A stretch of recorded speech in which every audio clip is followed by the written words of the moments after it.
Hello everyone, I'm Dr. Ashish Reddy, consultant microsurgical andrologist, Andronine Hospitals, Begumpet, Hyderabad.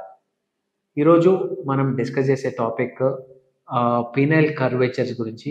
అంగం ఎంత bend ఉంటే normal, ఎంతకంటే ఎక్కువగా ఉంటే మనము డిఫరెంట్ సర్జరీస్ గురించి మాట్లాడుకుంటున్నాం. మొదటిగా అంగం ఎడం వైపు కానీ కుడివైపు కానీ బెండ్ ఉండడం అబ్సల్యూట్లీ నార్మల్.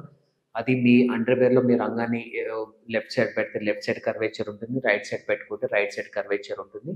సో ఇలా నార్మల్ కర్వేచర్ ఉండడం ఎటువంటి సమస్య లేదు. అంటే ఇటు సైడ్ బెండ్ ఉన్నా మీకు ఇటు సైడ్ బెండ్ ఉన్నా ఎటువంటి ఇష్యూస్ లేవు. ఎప్పుడైనా మీకు అంగం పెద్దగా అయినప్పుడు అంగం మీకు చాలా ఎక్కువగా బెండ్ అవుతుంది అంటే ఇలా పైకి 30 degrees కంటే ఎక్కువ, లేకపోతే లెఫ్ట్ సైడ్కి 30 degrees కంటే ఎక్కువగా ఉంటే డెఫినెట్లీ దీనికి సర్జరీ చేయాల్సి వస్తుంది. సో కామనెస్ట్గా మనం చేసే సర్జరీని మనము కార్పోరోప్లాస్టీ లేకపోతే కార్పోరోపెక్సీ అంటాము. సో ఈ కార్పోరోప్లాస్టీ అంటే ఎప్పుడైనా మీకు బెండింగ్ చాలా సివియర్గా ఉంది, 30 degrees కంటే ఎక్కువ ఉంది అంటే చిన్న ఎక్కడైతే బెండ్ ఉందో దాని అపోజిట్ సైడ్ నుంచి బైండింగ్ చేసుకుంటూ వచ్చి దీన్ని నార్మలైజ్ చేస్తాం. దీన్ని కార్పోరోపెక్సీ అంటాము.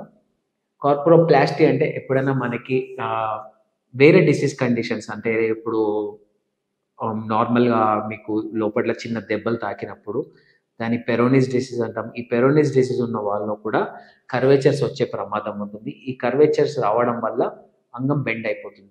దాన్ని మేము ఫస్ట్ ఏదైతే రీజన్తో కర్వేచర్ స్టార్ట్ అయిందో దాన్ని తీసేసి అక్కడ కార్పోరోప్లాస్టీ చేస్తాం. ఈ కార్పోరోప్లాస్టీ చేయడం వల్ల అంగం మళ్ళీ నార్మల్ అవుతుంది. సో చాలామంది నేను ఆపరేషన్ చేసినందుకు కూడా చాలా మందిలో ఉన్న కామన్ అపోహ ఏంటంటే ఇది మనం అంగస్తంభన ఉన్న పేషెంట్స్లలో కార్పోరోప్లాస్టీ చేయడం వల్ల మీకు అంగస్తంభనం మళ్ళీ నార్మలైజ్ అయ్యే ఛాన్సెస్ గురించి చాలామంది అడుగుతుంటారు. సో ఆపరేషన్కి అంగస్తంభనకి ఎటువంటి సంబంధం లేదు. మనం చేసే సర్జరీ ఓన్లీ అంగాన్ని కర్వేచర్ నుంచి నార్మలైజ్ చేయడం తప్ప అంగస్తంభని రిస్టోర్ చేయడానికి కాదు.